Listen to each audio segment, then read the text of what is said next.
இது ஃபர்ஸ்ட் மலேசியாவின் செய்திகள் உங்களுக்காக.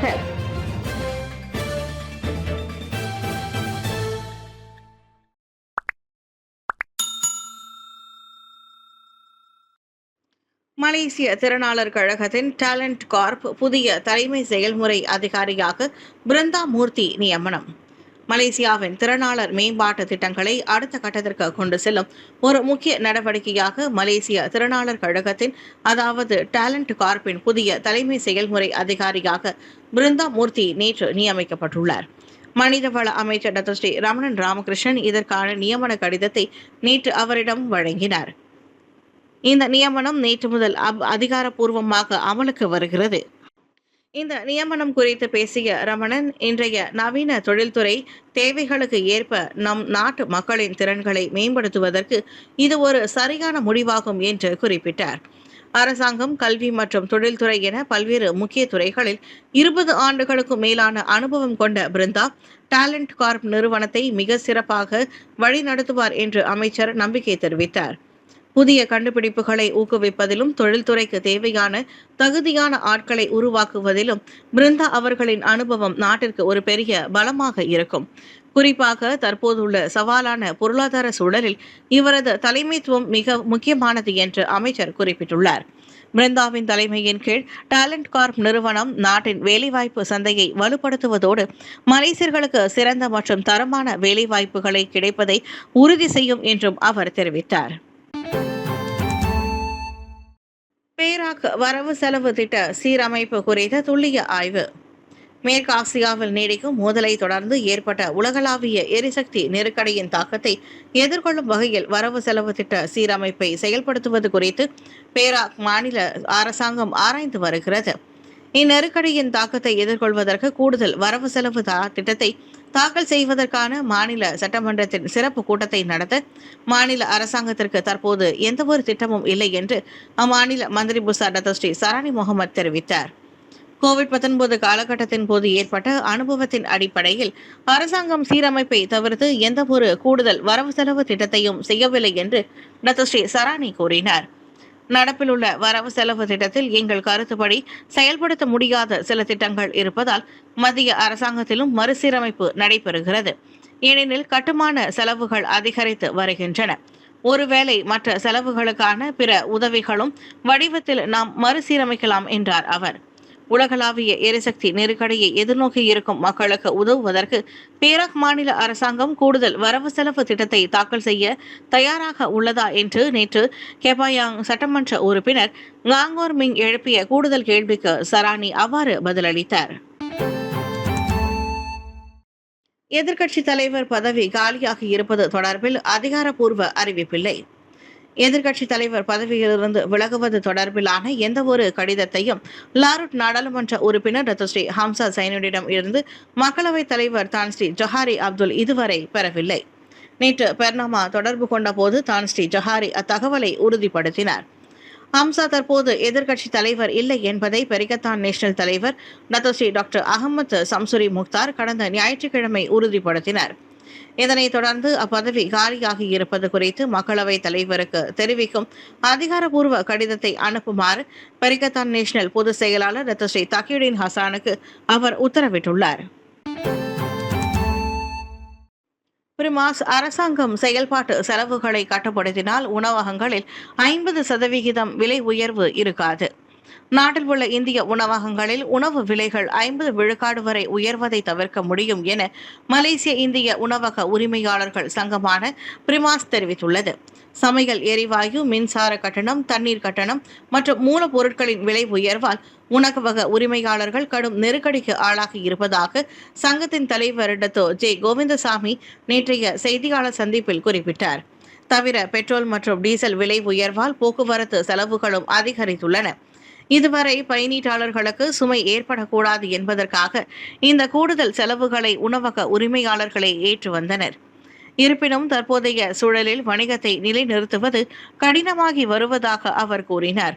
எனவே எரிவாயு, மின்சாரம் மற்றும் மூலப்பொருட்களின் விலைகளை அரசாங்கம் உடனடியாக கட்டுப்படுத்தினால் திட்டமிடப்பட்டுள்ள 50 விழுக்காடு விலை உயர்வை நடைமுறைப்படுத்தாமல் தற்போதைய விலையிலேயே உணவுகளை வழங்க பிரிமாஸ் தயாராக இருப்பதாக கோவிந்தசாமி உறுதியளித்தார். பொதுமக்கள் பாதிக்கப்படாமல் இருக்கவும் உணவகத்துறை நிலைத்து நிற்கவும் அரசாங்கம் தகுந்த நடவடிக்கைகளை எடுக்க வேண்டும் என சங்கம் சார்பில் அவர் கோரிக்கை விடுத்தார்.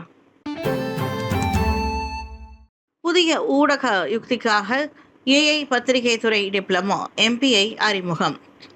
மலேசிய பத்திரிகையாளர் கழகமான MPI ஏஐ பத்திரிகை துறை டிப்ளமோ படிப்பை அறிமுகப்படுத்தியுள்ளது.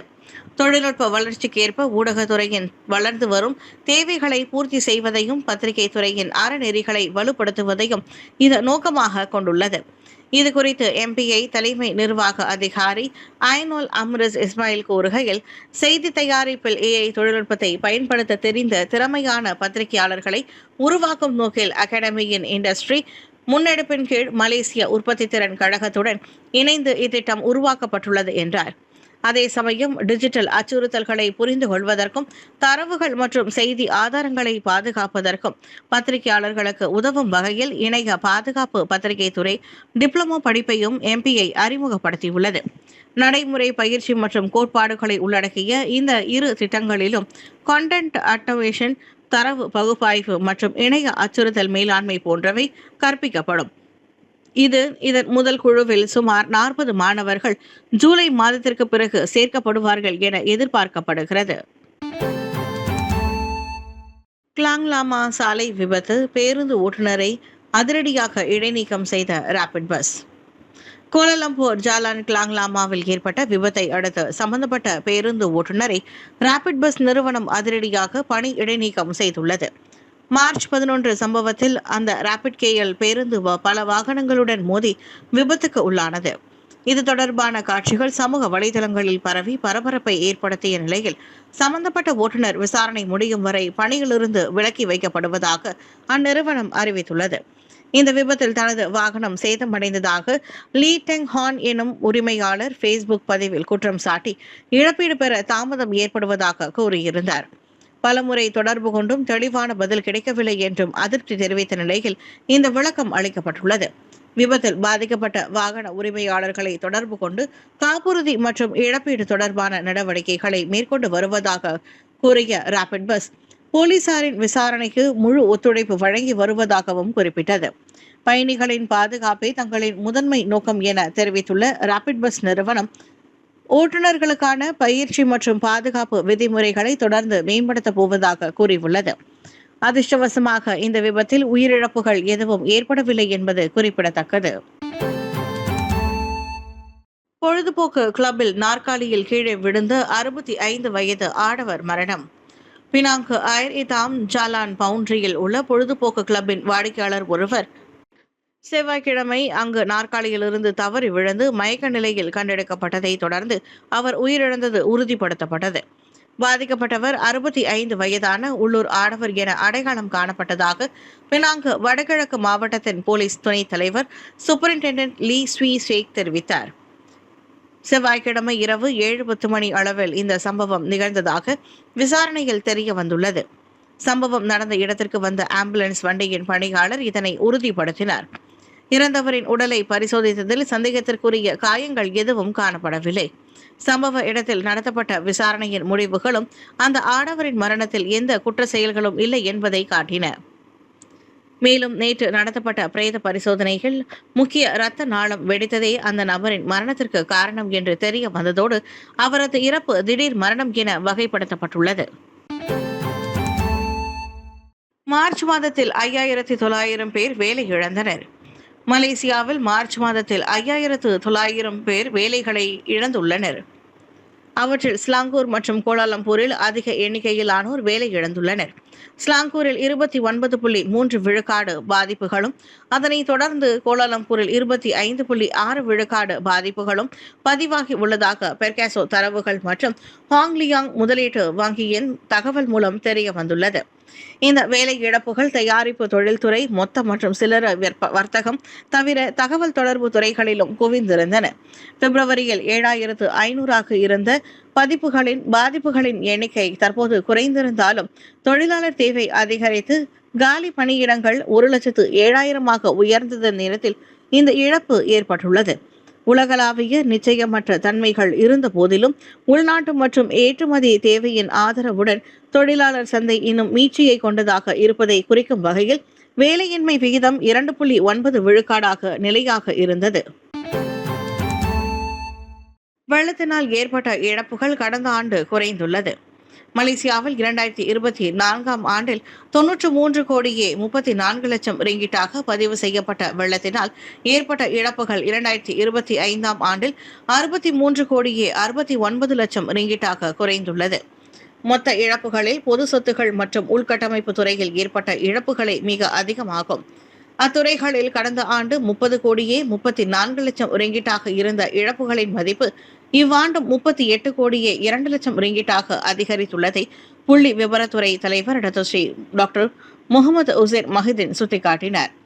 குடியிருப்பு சொத்துகளுக்கான இழப்புகள் 18 கோடியே 38 லட்சம் ரிங்கிட்டாகவும், விவசாயத்துறையில் ஏற்பட்ட இழப்புகள் 5 கோடியே 26 லட்சம் ரிங்கிட்டாகவும் குறைந்துள்ள வேளையில் வணிக வளாகங்களில் 1 கோடியே 34 லட்சம் ரிங்கிட் இழப்பு பதிவாகியுள்ளது. மலேசியாவில் வெள்ளத்தின் தாக்கம் குறித்த 2025ஆம் ஆண்டுக்கான சிறப்பு அறிக்கையை தொடர்ந்து வெளியிடப்பட்ட ஓர் அறிக்கையில் டாக்டர் முகமது உசேர் தகவல்களை பகிர்ந்து கொண்டார். யானையை கார் மோதியது, ஓட்டுநர் மயிரிழையில் உயிர் தப்பினார். ஜாலான் ஃபெல்டா கஹாங் திமோர் சாலையில் செவ்வாய்க்கிழமை இரவு ஒருவர் ஓட்டி சென்ற ஃபெரட்வா மைவி கார் யானை மீது மோதியதில் அவர் மயிரிழையில் உயிர் தப்பினார். இரவு மணி 11:30 அளவில் நடந்த இந்த சம்பவத்தில் அந்த ஃபெரட்வா மைவி கார் மிகவும் மோசமாக சேதமடைந்திருந்த போதிலும் அதன் ஓட்டுநரான 49 வயதுடைய சாருடின் சா ஞர்பின் காயம் எதுவும் இன்றி உயிர் தப்பினார். சம்பவம் நடந்த நேரத்தில் சாருடின் தனியாக ஃபெல்டா கஹாங் திமோரிலிருந்து குலுவாங் நகரை நோக்கி சென்று கொண்டிருந்த போது திடீரென ஒரு யானை சாலையை கடந்ததாக நம்பப்படுகிறது. இருண்ட சாலை சூழல் காரணமாக பாதிக்கப்பட்டவரால் அந்த மிருகத்தின் இருப்பை முன்கூட்டியே பார்க்க முடியவில்லை. யானை திடீரென சாலையின் ஓரத்திலிருந்து விலகியதால் மோதல் ஏற்படுவதற்கு முன்பு ஓட்டுநருக்கு மோதலை தவிர்க்க நேரம் கிடைக்கவில்லை என்று கூறப்பட்டது. இந்த விபத்தில் யானை கடுமையாக காயம் அடையவில்லை என்பதால் பின்னர் அது அருகே உள்ள காட்டிற்குள் நுழைந்து தப்பிச் சென்றது.